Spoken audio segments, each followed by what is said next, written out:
Good morning my dear students. आज हम लोग पढ़ेंगे हरिवंश राय बच्चन जी द्वारा रचित कविता दिन जल्दी जल्दी ढलता है। कविता का नाम जो आज काव्य खंड हम लोग को पढ़ना है, दिन जल्दी जल्दी ढलता का जो प्रसंग पढ़ना है वह इस प्रकार है। मुझसे मिलने को कौन विकल। आप देखेंगे एनसीईआरटी में पेज नंबर 7 दिया हुआ है। मुझसे मिलने को कौन विकल, मैं हूँ किसके हित चंचल। यह प्रश्न शिथिल करता पग उर को, यह प्रश्न शिथिल करता पग को, भरता उर में बिहवलता है। दिन जल्दी जल्दी ढलता है, दिन जल्दी जल्दी ढलता है। इससे पहले हमने आपको बताया कि दिन जल्दी जल्दी ढलता है, यह जो कविता है ये हरिवंश राय बच्चन जी द्वारा रचित प्रसिद्ध गीत संग्रह निशा निमंत्रण से लिया गया है। यह एक प्रकार का जो दिन जल्दी जल्दी ढलता है, यह एक प्रकार का प्रणय गीत है, प्रेम गीत है। इसमें कवि ने बताया कि व्यक्ति के जीवन में जब कोई लक्ष्य होता है, व्यक्ति के जीवन में जब कोई प्रेम होता है, कोई प्रेयसी होती है, कोई प्रेमी होता है, कोई उसका लक्ष्य होता है, कोई उसका बच्चा होता है, कोई ना कोई उसके जीवन में यदि लक्ष्य होता है, प्रेम होता है, तो उसके लिए व्यक्ति अपने आप ही आतुर होता है, अपने आप ही विह्वल होता है, अपने आप ही जो व्यक्ति होता है वह उत्सुक होता है, उसमें प्रेम तरंगे उठती हैं, प्रेम लहरें उठती हैं। इसके उदाहरण स्वरूप हमने इससे पहले पढ़ा कि एक तो कवि ने चिड़िया का प्रसंग बताया कि चिड़िया अपने बच्चों के लिए किस प्रकार जो है जो वात्सल्य में किस प्रकार विह्वल होती है। एक दूसरा प्रसंग एक पथिक का बताया कि किस प्रकार पथिक जो है अपने मंजिल को निकट देख करके और समय से जल्दी पहुंचने के कारण उसके हृदय में विह्वलता का भाव जो है वह उत्पन्न होता है। आज हमको तीसरा प्रसंग पढ़ना है। यह तीसरा प्रसंग जो है कवि ने स्वतः के लिए लिखा है और इसके साथ साथ संसार में जितने भी मानव मात्र हैं, जितने भी प्राणी हैं, वो सबके लिए यह दृश्य, यह जो प्रसंग है वो सबके लिए लागू होता है। ये कवि ने अपने निजी अनुभव को हमारे साथ साझा किया है, हमें अपने निजी अनुभव में शामिल किया है। लेकिन इसके साथ साथ यह व्यक्ति का निजी अनुभव के होने के साथ साथ इसमें सब, जब आप इस कविता को पढ़ेंगे तो आपको लगेगा कि वास्तव में यह पीड़ा, तो यह जो प्रेम की पीड़ा है, यह पीड़ा तो मुझे अपनी पीड़ा जैसी प्रतीत होती है। ऐसा नहीं, आप पढ़ते वक्त आपको लगेगा कि हाँ, ऐसा जो अनुभव है, ऐसा निराशा का भाव तो मेरे हृदय में भी उत्पन्न होता है। तो इस तरह के विचार जो है वह व्यक्ति के मन में उत्पन्न होते हैं। आइए हम देखते हैं। शब्दार्थ पहले देख लीजिए, थोड़ा कुछ शब्दार्थ इसमें टफ है तो समझना पड़ेगा। विकल का मतलब होता है विकल होना, विकल होना यानी व्याकुल होना, व्यक्ति जो है बहुत ही व्याकुल है। और हित माने के वास्ते, किसके लिए व्याकुल है, यह जानना अति आवश्यक है कि व्यक्ति के मन में जो प्रेम के प्रति जो तरंग उठती हैं, जो लहरें उठती हैं, उसका कारण कौन है, किसके लिए वह इतना उत्सुक है और किसके लिए वह इतना निराश है। तो के वास्ते। चंचल का अर्थ क्या होता है? चंचल का अर्थ से आप सभी परिचित हैं। चंचल का अर्थ होता है गतिशील होना, व्यक्ति अपने जीवन में गतिशील है, एक्टिव है, सक्रिय है। जस्ट अपोजिट हो जाएगा शिथिल। शिथिल होना मतलब सुस्त होना, किसी भी कार्य को करने में मन ना लगना। अक्रियाशीलता, कुछ भी करने का मन नहीं कर रहे, क्रियाशील नहीं है, एक्टिव नहीं है, एक्टिवनेस नहीं है बॉडी में। शिथिल हो जाना यानी ढीला, ढीला मतलब कुछ भी एक्टिव नहीं है, सक्रिय नहीं है। सुस्त सेम मीनिंग है। विह्वलता, विह्वलता का मतलब होता है आतुर होना, आतुरता और उमड़न। व्यक्ति खुशी में भी विह्वल हो जाता है कि समझ नहीं पाता कि मेरे घर मेहमान आए, उनको कहाँ बिठाएं, क्या खिलाएं, क्या उनके साथ सम्मान करें। तो इस तरह से वह विह्वल हो जाता है खुशी में। कभी कभी व्यक्ति दुख में भी विह्वल हो जाता है, व्याकुल हो जाता है कि क्या करें। ऐसी स्थिति, इतनी ऐसी निराशा की घड़ी में ऐसी कष्टपूर्ण अवस्था में मैं कहाँ जाऊं, मैं क्या करूं। तो व्यक्ति के हृदय में अनेक पीड़ा, अनेक भाव जो है वो उमड़ते हैं। उन भावों को किस प्रकार व्यक्ति समायोजित करता है, किस प्रकार उसे एक व्यक्ति की भावनाओं को एक प्रकार का पंख लगता है, यह इस कविता के माध्यम से कवि ने बताने का प्रयास किया है। इस पद्यखंड पर आधारित कुछ महत्वपूर्ण प्रश्न दिए गए हैं। जब हम आपको पद्यखंड की व्याख्या पढ़ाएंगे तो उन्हीं व्याख्या पर आधारित ये प्रश्नों के उत्तर आपको उसमें से मिल जाएंगे। हम थोड़ा इस पर डिस्कशन भी करेंगे, लेकिन आप इसको थोड़ा सा प्रश्नों को एक बार देख लीजिएगा, ध्यान से समझ में आपको आ जाएगा। सो आइए संदर्भ पूर्ववत हो जाएगा कि यह जो कविता है यह आरोह भाग 2 के जो कविता का नाम है दिन जल्दी जल्दी ढलता है नामक कविता से ली गई है।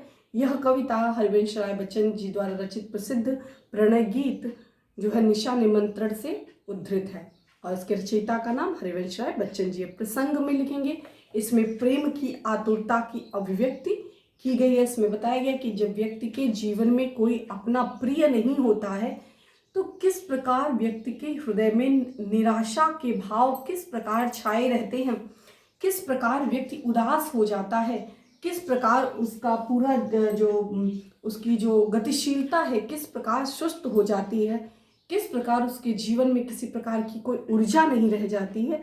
सो यह इस प्रकार आप प्रसंग के रूप में अपने शब्द में लिख सकते हैं। सो आइए अब हम इसकी व्याख्या पढ़ते हैं।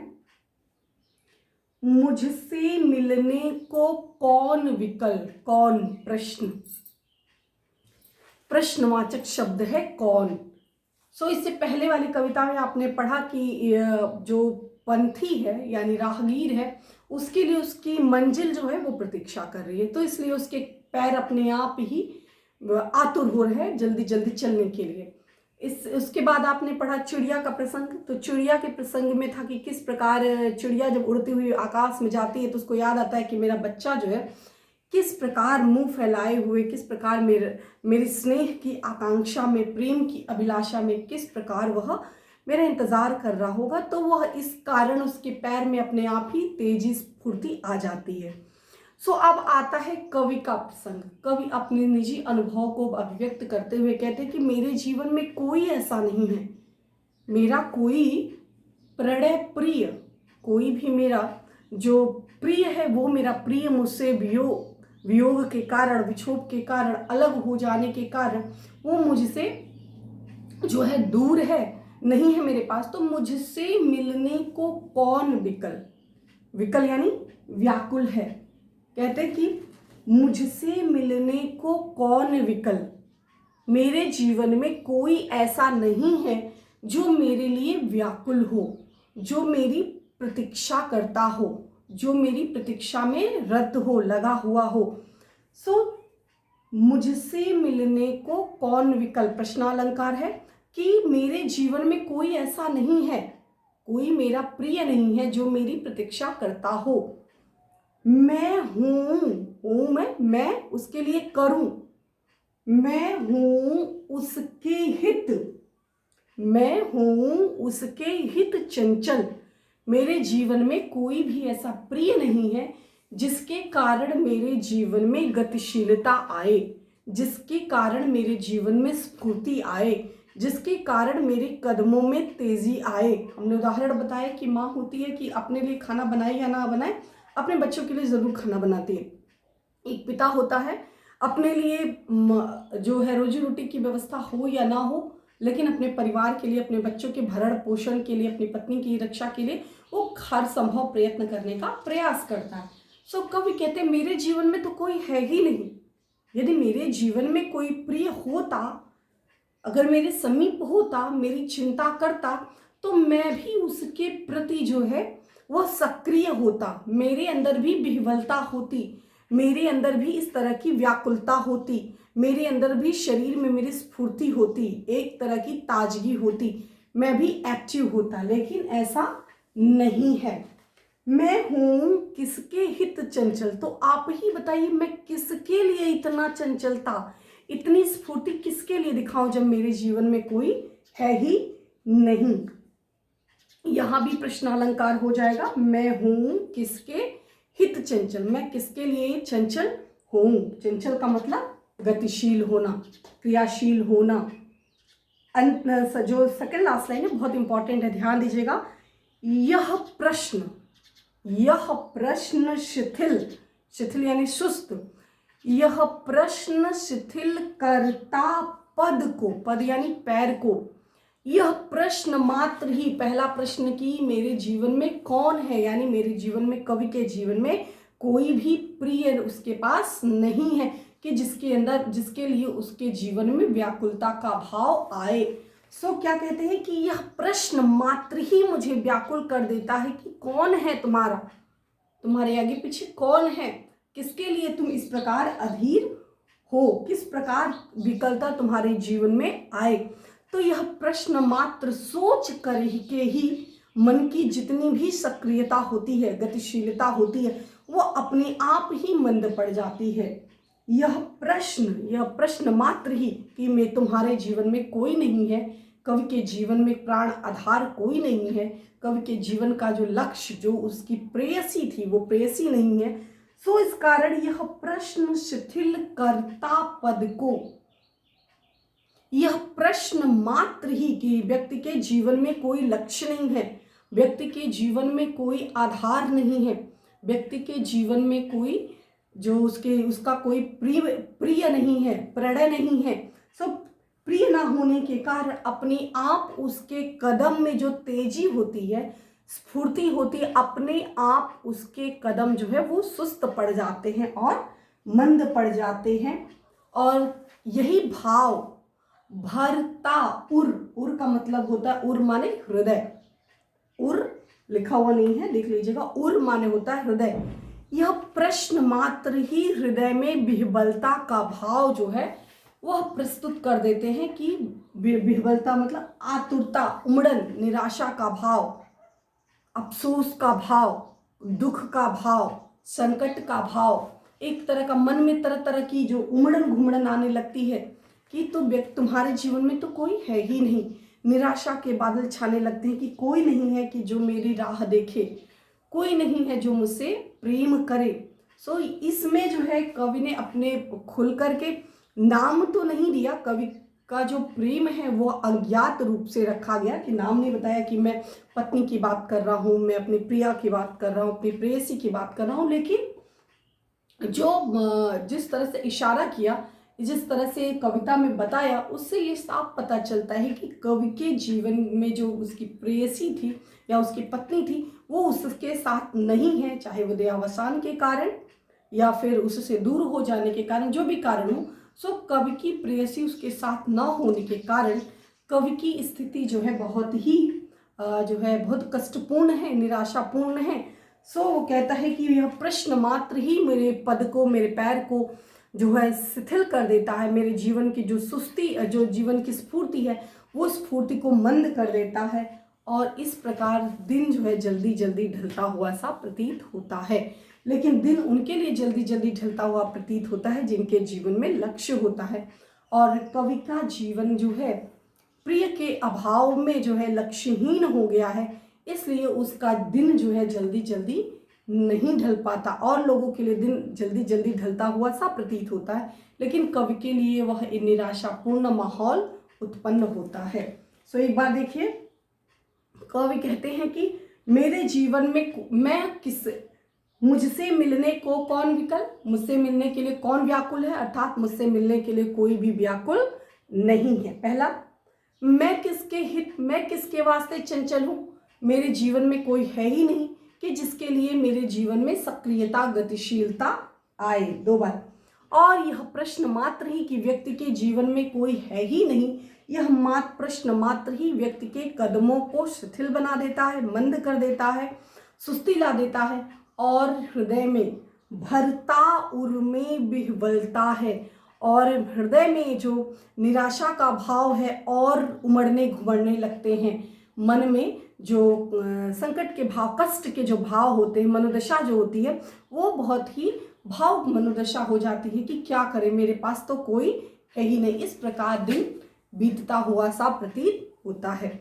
अब आइए हम इस पर आधारित कुछ महत्वपूर्ण प्रश्न हैं, जिन महत्वपूर्ण प्रश्नों को हल करने का प्रयास करेंगे। तो आइए देखिए, पहला प्रश्न क्या है, मुझसे मिलने को कौन विकल, यह प्रश्न लेखक के मन में क्यों उठता है। तो लेखक की जगह आप कवि कर लीजिएगा, क्योंकि यह कविता है, सो यहाँ पे लेखक हटा के कवि कर लीजिएगा। मुझसे मिलने को कौन विकल, यह प्रश्न लेखक के मन में क्यों उठता है। तो आपको इसका उत्तर मिल गया होगा कि कवि के जीवन में उसका प्रेम जो है, उसका आधार उसके जीवन में नहीं है, इसके कारण जो है उसके मन में इस तरह का भाव उत्पन्न होता है। सो आप लिखेंगे कवि अकेला है, कवि अकेला है यानी उसके साथ कोई नहीं है, उसे किसी प्रिय की प्रतीक्षा नहीं है। जैसे पथिक का उसका जो उसका मंजिल था, चिड़िया के लिए उसके बच्चे थे। सो इस प्रकार कवि के जीवन में कोई ऐसा नहीं है जो उसकी प्रतीक्षा कर रहा हो।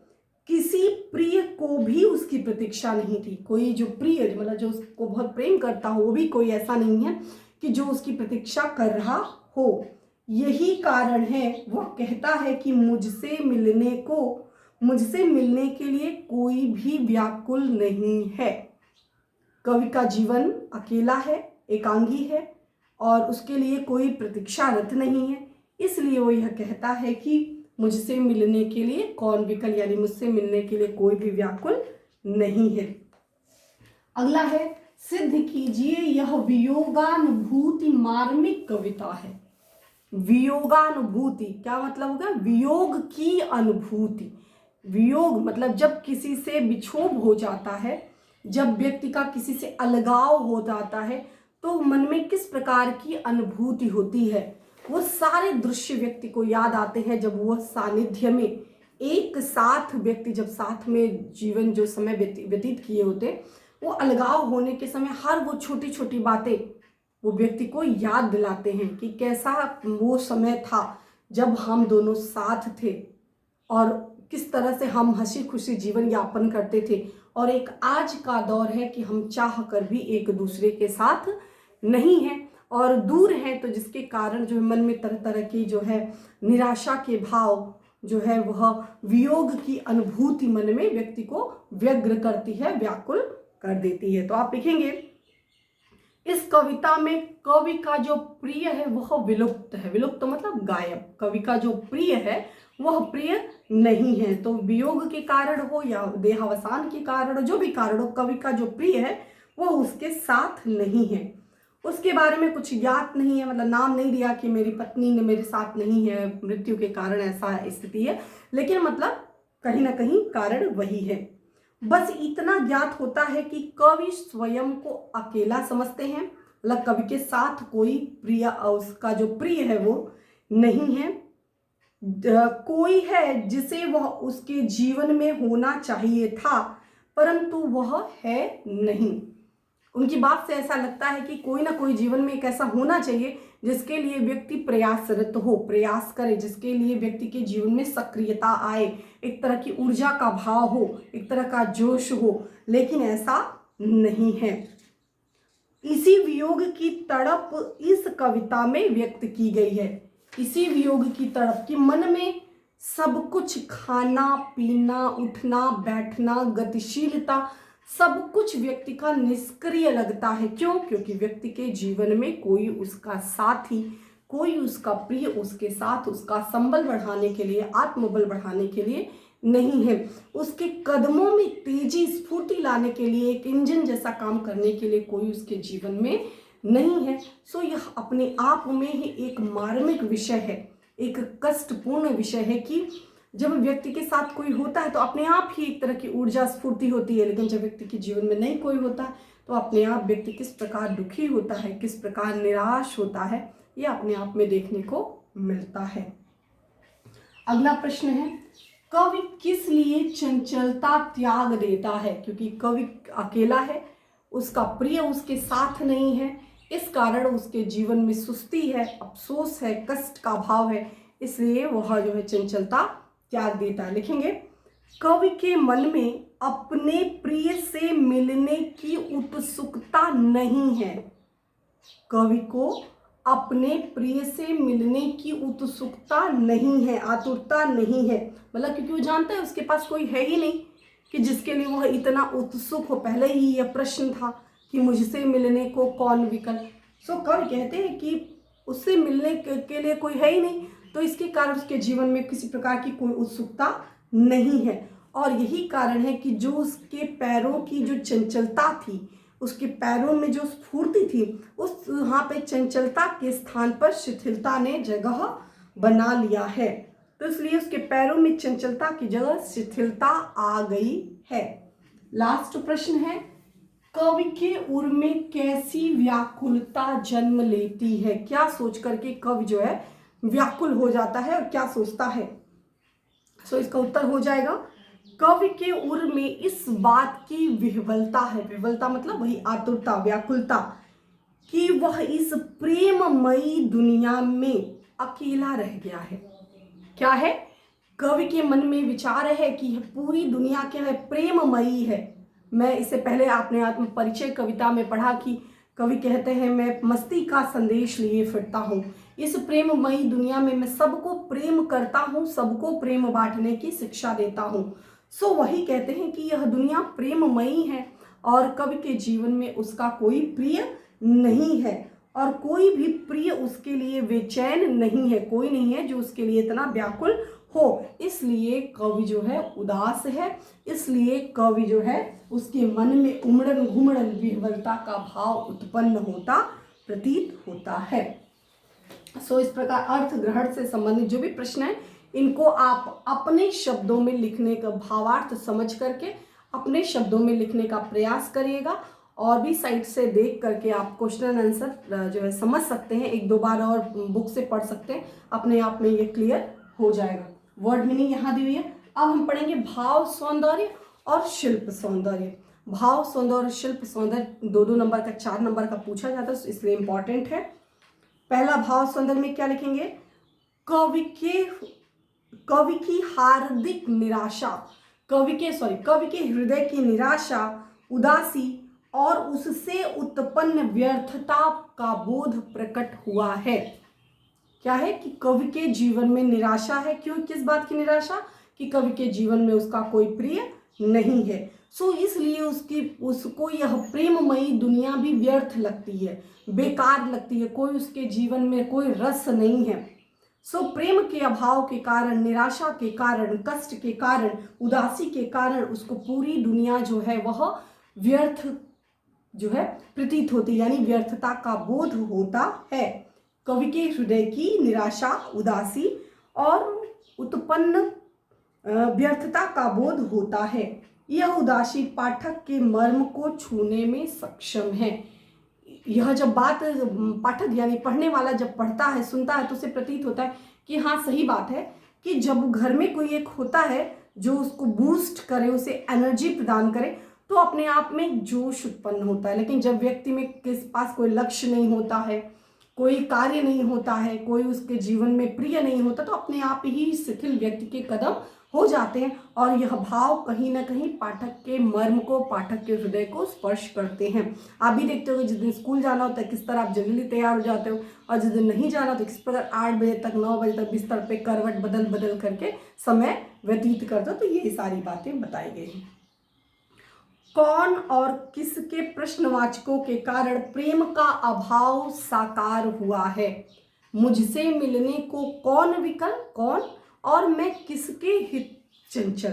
तो यह जो कौन और किसका जो प्रश्न है, ये कहीं ना कहीं अभाव का प्रतीक है कि मुझसे मिलने को कौन विकल, मतलब कौन है, मतलब कोई तो होना चाहिए लेकिन जो नहीं है, और किसके वास्ते, यानी कोई होना चाहिए जिसके वास्ते मैं चंचल होता, तो वह भी नहीं है। तो दोनों ये अभाव को दिखाते हैं। सो इस प्रकार यहाँ पर प्रश्नालंकार हो जाएगा।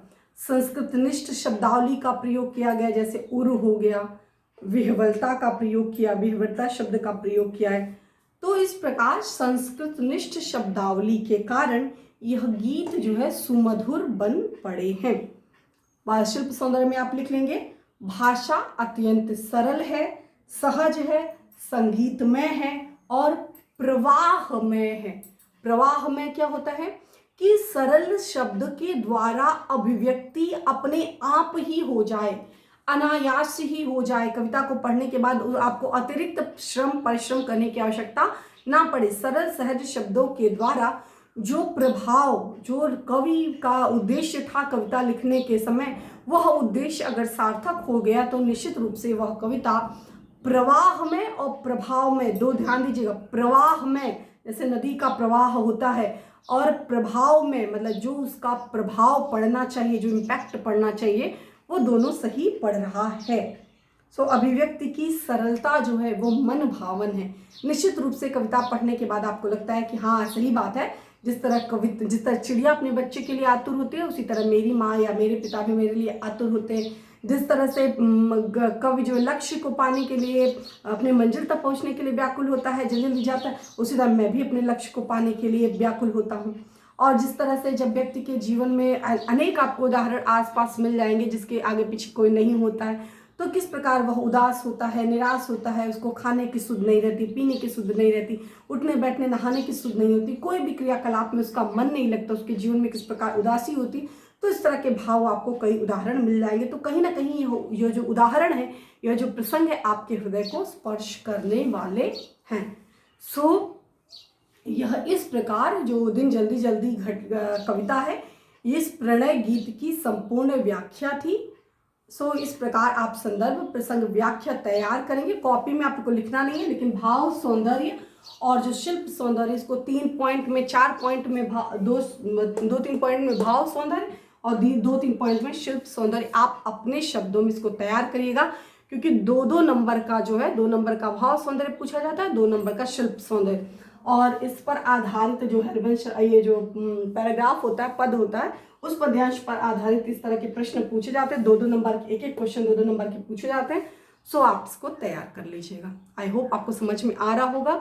नेक्स्ट डे हम लोग महादेवी वर्मा जी द्वारा रचित जो संस्मरणात्मक रेखा चित्र है भक्तिन, उसका हम लोग अध्ययन करेंगे। धन्यवाद।